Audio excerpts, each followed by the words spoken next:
Christina lahir 21 November 1979 dan dia bermimpi suatu saat nanti bakal menjadi seorang jurnalis. Namun sayang, dia harus putus sekolah karena hamil di beberapa tahun terakhirnya.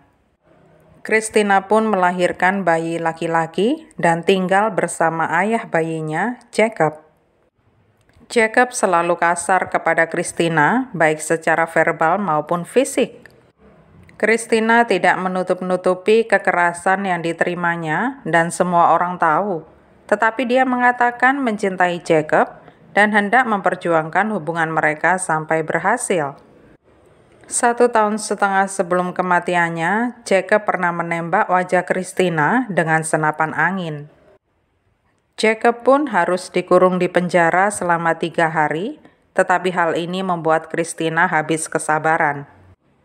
Pada 31 Agustus 2000, Christina bersama putranya pindah ke apartemen baru di Iowa dan siap membuka lembaran baru dalam hidupnya. Di sana, Christina berkenalan dengan Todd. Hanya berselang 4 hari setelah pindah ke apartemennya, Todd ingin mampir sekedar menanyakan kabar. Dia memencet bel, tetapi tidak ada jawaban. Todd melongok ke jendela dan tampak anak Christina yang baru berusia 2 tahun menangis dan sendirian. Todd berusaha masuk lewat jendela dan saat sudah di dalam, dia mencari-cari Christina. Di dalam kamar mandi, tampak Christina setengah telanjang sedang tertelungkup di bathtub. Todd bergegas keluar rumah dan meminta tetangga Christina yang bernama Carlos supaya menelpon 911. Todd dan Carlos membantu Christina pindahan pada 31 Agustus. Polisi segera tiba di lokasi dan menyatakan Christina meninggal di TKP. Polisi mempelajari kalau dia diserang dengan teflon dari dapur. Sandal Christina ditemukan di tengah ruangan, pegangan logam teflon tergeletak di lantai, dan beberapa gigi Christina patah akibat kuatnya serangan itu. Di bagian dapur, polisi menemukan jejak kaki berdarah. Selain itu, di kamar mandi dan belakang rumah juga ada jejak darah. Jelas bahwa pembunuhnya adalah seseorang yang tinggal di dekat situ dan adalah seseorang yang dikenal Christina. Di kamar mandi, polisi juga menemukan roti hamburger yang baru kali ini ditemukan oleh polisi di lokasi pembunuhan. Jacob, sang mantan pacar, langsung menjadi tersangka utama. Yang membuat Christina bersama anaknya sampai pindah ke apartemen baru adalah karena sifat kasarnya. Tidak ada barang yang hilang dari apartemen dan juga tidak ada tanda-tanda masuk paksa. Hasil otopsi Christina mengungkapkan kalau dia telah mengalami pelecehan seksual. Tenggorokannya digorok dan trakeanya terpotong total. Hasil X-ray menunjukkan pelor tembakan senapan angin yang bersarang di tengkorak Christina yang ditembakkan oleh Jacob.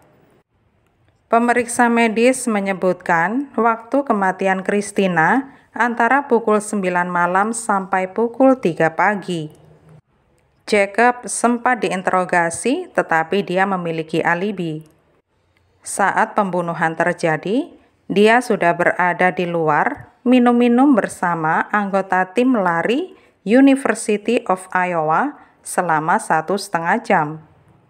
Polisi tetap meyakini kalau Christina mengenal pembunuhnya, jadi Jacob pun belum dilepaskan dari status tersangkanya. 2 pria lain yang dikenal Christina adalah Todd dan Carlos, dan keduanya pun menjadi tersangka. Polisi curiga dengan cerita Todd yang mengatakan kalau dia bisa masuk ke rumah Christina tanpa menyentuh barang-barang yang ada di meja di bawah jendela tempatnya masuk. Polisi meminta Todd supaya memperagakannya dan dia berhasil melakukannya, bahkan dia memakai sepatu bot berujung baja. Yang ditanyai berikutnya adalah Carlos. Dia tampak kooperatif. Tetapi polisi mengamati Carlos saat mereka meninggalkan ruang interogasi. Carlos berlutut dan berdoa saat mengira tidak ada yang melihatnya. Polisi harus membandingkan jejak kaki Jacob, Todd, dan Carlos untuk mencocokkannya dengan yang ditemukan di TKP. Jacob dan Todd sangat kooperatif dan jejak kaki mereka tidak cocok. Sementara Carlos tidak kooperatif.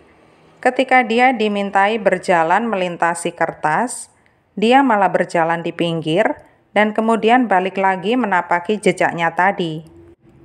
Tetapi polisi tetap bisa mendapatkan ukuran jejak kaki Carlos dan ternyata hasilnya cocok. Jejak telapak tangan Carlos juga ditemukan di wastafel rumah Christina dan DNA-nya cocok dengan hasil tes pemerkosaan yang sudah dilakukan. Carlos dihadapkan pada bukti-bukti yang semua mengarah kepadanya. Dia mengatakan bahwa dia melakukan hubungan badan dengan Christina atas dasar suka sama suka. Dia bahkan mengatakan kalau dia memang tahu Christina sudah meninggal beberapa jam sebelum Todd, tetapi dia takut melapor karena pikirnya akan dijebak dan dituduh membunuh karena dia berkulit hitam. Polisi mempelajari kehidupan pribadi Carlos. Dia sudah menikah, tetapi istrinya sedang berada di luar kota. Pada jam kejadian pembunuhan, Carlos ada di rumah hanya bersama anak-anaknya. Jadi antara jam 9 malam sampai 3 pagi, dia bebas berkeliaran kemana saja semau dia. Polisi yakin kalau mereka pasti bisa menemukan bukti langsung, maka mereka pun memutuskan untuk memeriksa TKP sekali lagi. Dalam sebuah foto, polisi mencermati kalau ada cetakan jari kaki kanan di sebagian roti hamburger yang ditemukan di kamar mandi. Di roti juga tampak cetakan menggunduk yang sangat jelas karena rupanya roti ini terinjak dan meninggalkan jejak jari kaki. Polisi mengirim roti hamburger ke pemeriksa cetakan laten yang menegaskan kalau itu memang jejak kaki Carlos. Polisi menyimpulkan bahwa Carlos langsung menyukai Christina saat pertama kali bertemu ketika membantu Christina pindahan. Dia mencoba merayu Christina untuk mau berhubungan badan dengannya. Sayangnya Christina tidak mau dan Carlos pun tersinggung, lalu dia menyerang dan membunuhnya. Setelahnya, Carlos berusaha membersihkan TKP.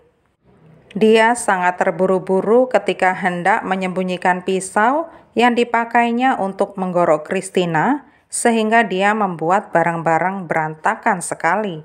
Dia pun mengambil kantong hamburger, membuang isinya ke lantai, dan memasukkan pisau ke dalamnya supaya tidak ada jejak darah yang menetes.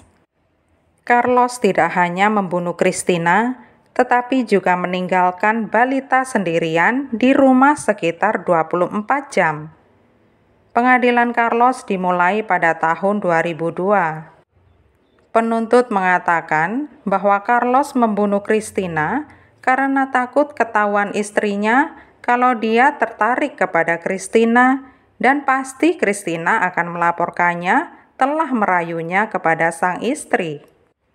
Carlos dinyatakan bersalah dan dijatuhi hukuman seumur hidup tanpa kemungkinan pembebasan bersyarat. Pada saat ditangkap, Carlos berusia 30 tahun.